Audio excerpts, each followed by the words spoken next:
आपको सनातन धर्म का भविष्य कैसा दिख रहा है? सनातन था, सनातन है और सनातन ही होगा, ये मैं डंके की चोट पे कह के जा रहा हूं। और सनातन का उदय होना अभी बाकी है ना?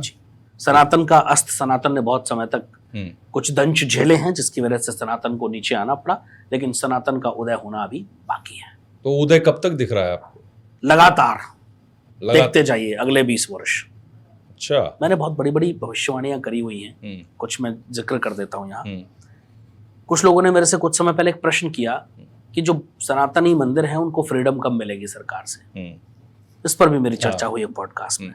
इस पर भी मैंने कहा था कि अभी नहीं मिलेगी, लेकिन मुझे 2032 के बाद कुछ ऐसा दिखता है कि सरकारों का कंट्रोल मंदिर से कम हो। 32 के बाद? 32 के बाद। पर अभी तो चोरियां कहीं ना कहीं। हाँ बिल्कुल, आपका सही सवाल आपने पूछा। जब मैं 2025 से ये चिल्ला चिल्ला करके हर पॉडकास्ट में कह रहा था कि संवत्सर 2083 जिसके राजा गुरु होंगे, और जब गुरु राजा होते हैं तो अन्याय बर्दाश्त नहीं होता। गुरु तो ज्ञान के कारक हैं, देवताओं के गुरु हैं वो। तो बड़े बड़े घोटाले खुलेंगे और सामने आएंगे। तब पूरी दुनिया कह रही थी हर साल खुलते हैं।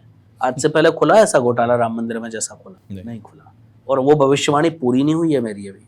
मैंने उसमें यह भी बोला था कि उस बड़े घोटाले में कोई बड़ा व्यक्ति जेल भी जाएगा। संवत्सर 2083 के अंदर अंदर यूट्यूब पर जाकर सर्च करिए, कम से कम 50 पॉडकास्ट में बात मैंने बोली है, और मैं अड़िग हूं उस पर आज भी। पर आपने राम मंदिर नाम लिया था? नहीं, मैं कैसे कह सकता हूं? फिर वही बात, मेरे पास दूरबीन नहीं कि मुझे दिख रहा है कहां होगा। मैं कारण बता रहा हूं, जब गुरु राजा होते हैं तो हिसाब होता है। दूसरा कारण बता दे रहा हूं किस बेस पे मैंने भविष्यवाणी करी। जब शनि मीन राशि में चल रहे हैं, जून 2027 तक चलेंगे, उसके बाद मेष में आ जाएंगे। मीन राशि राशि चक्र की अंतिम राशि है भैया, और शनिदेव कर्मों के देवता है, न्याय करके जाते हैं। न्यायाधीश की संज्ञा दी गई उनको ज्योतिष में। जब जब वो आखिरी राशि से यानी राशि चक्र अपना पूरा करते हैं, 30 वर्षों में होता है, और पहली राशि में जाते हैं, तब तब वो अन्याय का हिसाब करके जाते हैं, आपके कर्मों का हिसाब करके जाते हैं। मैं तो सब आधार भी बताता हूं कि मैंने किस आधार पर गणना करी। तो ये आधार पे आपने राम मंदिर तो बोल दिया, राम मंदिर में जो चोरी हुआ, अब आप कह रहे हैं कि मैंने ऐसा कहा था जी, नाम नहीं लिया था जी। आगे और कोई गणना है किसी मंदिर की चोरी की? पूरा नहीं, मंदिर में होगी, कहाँ होगी, फिर वही बात, मुझे नहीं पता। अभी मेरा तो कार्य नहीं। कल को कोई भी घटना होगी तो उसको आप अपने प्रेडिक्शन से बड़ा घोटाला, बड़े घोटाले तो सर मैं छोटी 150 करोड़ की आबादी है। हाँ।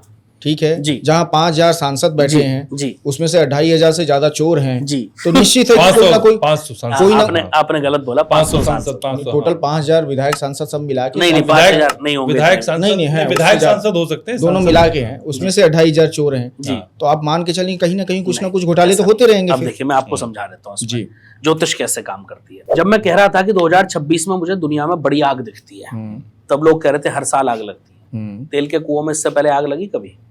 लगी थी जब युद्ध हुआ था 92। हर साल तो नहीं लगती ना, हर साल नहीं लगती। कॉमन तो नहीं है ना। नहीं कॉमन। ठीक है, जब मैं कह रहा था बड़ा भूकंप आएगा, बड़ी जनहानि होगी, पिछले एक डिकेड में लगभग 10 वर्षों में ऐसा भूकंप आया जिसमें इतनी जाने गई नहीं गई, लेकिन हर साल आते हैं। तो मैं हर साल वाली बात 2000 मुझे याद है, हाँ 2011 में आया था जापान में जब सुनामी आई थी। उसमें भी 14 साल 15 साल 14-15 साल हो गए। मैंने कहा ना एक डिकेड की बात करी मैंने, 10 साल की। हाँ। ठीक है, वो ऐसा नहीं हुआ है। तो मेरी भविष्यवाणी वो होती नहीं जो जनरल हो। अब अगर मैं कह रहा हूँ कि बड़ा भ्रष्टाचार सामने आएगा और उसमें बड़ा व्यक्ति जेल जाएगा, अभी मुद्दा यही कि बड़ा व्यक्ति जेल जाएगा, बड़ा व्यक्ति और बड़ा भ्रष्टाचार। मैं छोटे की बात ही नहीं कर रहा। हर रोज पुलिस 2-4 लोगों को ड्राइव लेते हुए अरेस्ट करती होगी, वो छोटी चीजें हैं, वो हर रोज होती हैं, हर समय होती है, हर महीने हर वर्ष होती है। मैं अगर आपसे ये पूछूं बड़ा व्यक्ति किस लेवल का? नहीं वो मैं नहीं, लेवल तो बता सकते हो आप। मेरा कार्य नहीं है वो, मुझे कैसे पता होगा? मैं तो ज्योतिषीय गणनाओं की बात कर सकता हूँ बस। उसमें कौन होगा? बड़ा व्यक्ति आप मुझे, आप जितने भ्रष्टाचारी सबकी कुंडली मेरे सामने रखिए, मैं बता दूंगा इनमें से कौन जाएगा। मैं आपको नाम भी बता दूंगा, अब वो आप ढूंढिए। आप पत्रकार है, आपका कार्य है ये। तो मेरा कार्य नहीं है भैया, मेरा कार्य तो अब मेरे पास डेटा ही जितना होगा मैं उतना ही बता पाऊंगा ना। आप समझिए, रिसर्च के लिए डेटा चाहिए होता है। मैं क्यों कहता हूँ कि ज्योतिष जादू है ही नहीं, ज्योतिष में कोई भी रिसर्च के लिए डेटा चाहिए, जितना डेटा अवेलेबल है उतनी रिसर्च में कर पाऊंगा। ऐसे कई लोग दावा कर रहे हैं ना कि केजरीवाल जी दोबारा जेल जाएंगे। हो सकता है चले जाए, तो फिर मैं तो कह रहा हूं अभिषेक बनर्जी भी जेल जाएगा। मैं लिख के रख लो आप, ये मेरी भविष्यवाणी। और ममता, अभिषेक बनर्जी जेल जाने वाला है, बहुत ज्यादा समय नहीं है, ये लिख के रख लो आप, पब्लिक रिकॉर्ड कर ले, इसको सेव कर ले इस रील को। मैं बोल रहा हूँ उसने घोटाले किए। सर 2024 में अकेला व्यक्ति था, सबसे पहले बोला था कि ममता दोबारा सरकार नहीं बना पाएगी। 2024 में जब किसी ने नहीं बोला था, और जिस दिन इलेक्शन अनाउंस हुए उस दिन मैंने इलेक्शन की, जिस डेट में इलेक्शन थे वो कुंडली निकाली, जिस डेट को रिजल्ट आना था वो कुंडली निकाली और उस दिन ये बोल दिया था कि ममता का अस्तित्व खत्म है, अपनी सीट भी नहीं जीत पाएंगे। अच्छा, इतनी सटीक भविष्यवाणी की उसी है। दिन, पहले नहीं बोला क्योंकि पहले मुझे डेट्स नहीं इसका पता मतलब ममता की कुंडली आपने देखी है? नहीं, मेरे पास आज तक नहीं है, मैंने टीएमसी कुंडली देखी बस। अच्छा, ठीक है, लेकिन जिस दिन ये उन्होंने इलेक्शन कमीशन ने डेट अनाउंस की, उस दिन मैंने उस दिन की कुंडली निकाली, मुझे सारे सितारे बीजेपी के फेवर में दिख रहे थे। मैंने बोल दिया कि अपनी सीट भी नहीं बचा पाएंगे। तो आपने देख लिया था कि टीएमसी खत्म हो गई, उसकी कुंडली देखी थी, खत्म, टीएमसी खत्म। अब तो खत्म। मैंने बोला था अपना अस्तित्व ही नहीं बचा पाएंगी। आज क्या हो रहा है? विलय हो रहा है टीएमसी का, कहां बचा अस्तित्व? खत्म हो गया।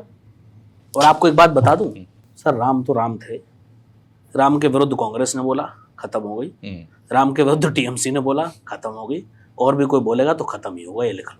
मैंने कहा ना, सनातन था, सनातन है और सनातन रहेगा। मतलब जो भी राम के खिलाफ बोल रहा है वो जा रहा है।